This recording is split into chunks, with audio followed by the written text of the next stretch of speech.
Welcome to a video by Brandon Kalinowski. I'm your host Leonardo, and I'm going to be asking this brilliant author some questions. Let's get started. So, let the audience know your name and what you wrote. Hello, everyone. First of all, I'd like to say thank you for letting me be on the show. My name is Upton Sinclair and I wrote a novel called The Jungle. When did you write this?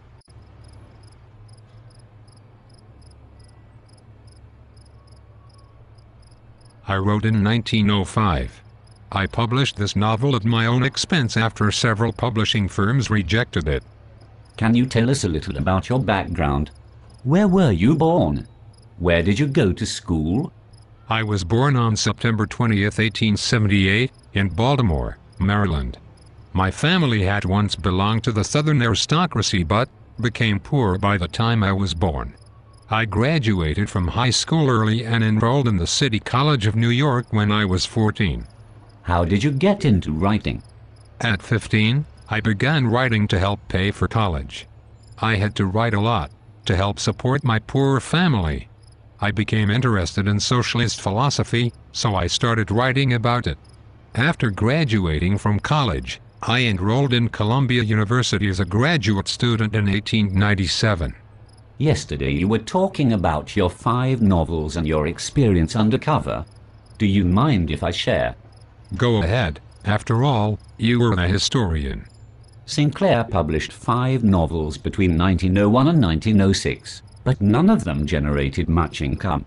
Late in 1904, the editors of the popular socialist newspaper Appeal to Reason sent Sinclair to Chicago to examine the lives of stockyard workers.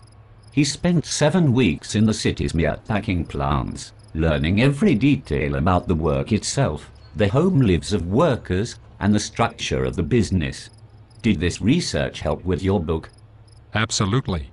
The Jungle was born from this and was first published in serial form in Appeal to Reason, a socialist newspaper in 1905.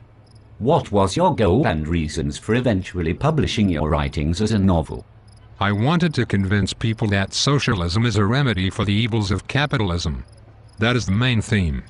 However, Sinclair did not receive the effect that he had hoped for. Instead, he sparked something else, the FDA. I wrote the novel intending of portraying the life of the immigrant in the United States, but my readers were more concerned with the large portion of the book onto the corruption of the American meatpacking industry.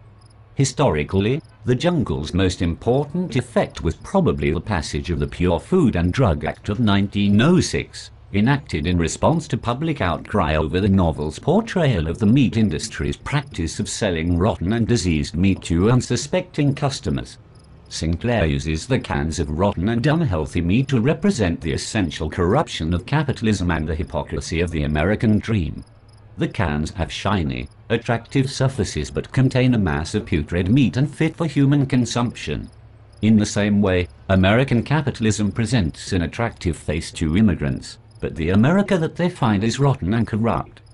The novel was an instant success, but not the success I had hoped for. What is a muckraker?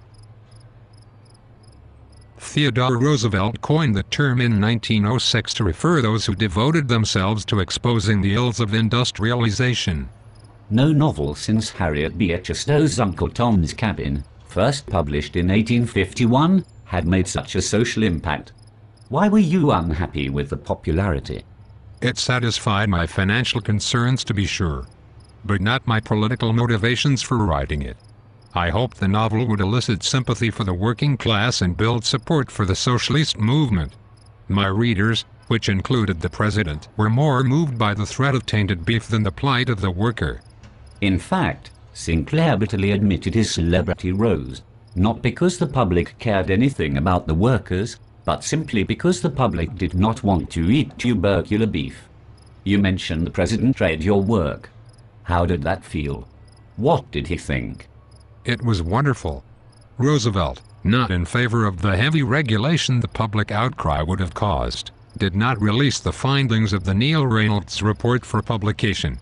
Instead, he helped the issue by dropping hints from the report, alluding to disgusting conditions and inadequate inspection measures. Public pressure led to the passage of the Meat Inspection Act and the Pure Food and Drug Act of 1906, which established the Bureau of Chemistry that would become the Food and Drug Administration in 1930. Yes. My book did produce a domino effect. Public pressure led to the passage of the Meat Inspection Act and the Pure Food and Drug Act of 1906, which established the Bureau of Chemistry that would become the Food and Drug Administration in 1930. That was an interesting interview. Now I'm going to share Brandon's thoughts. As we can see, The Jungle is an excellent example of a work of literature that had a direct effect on our nation's history.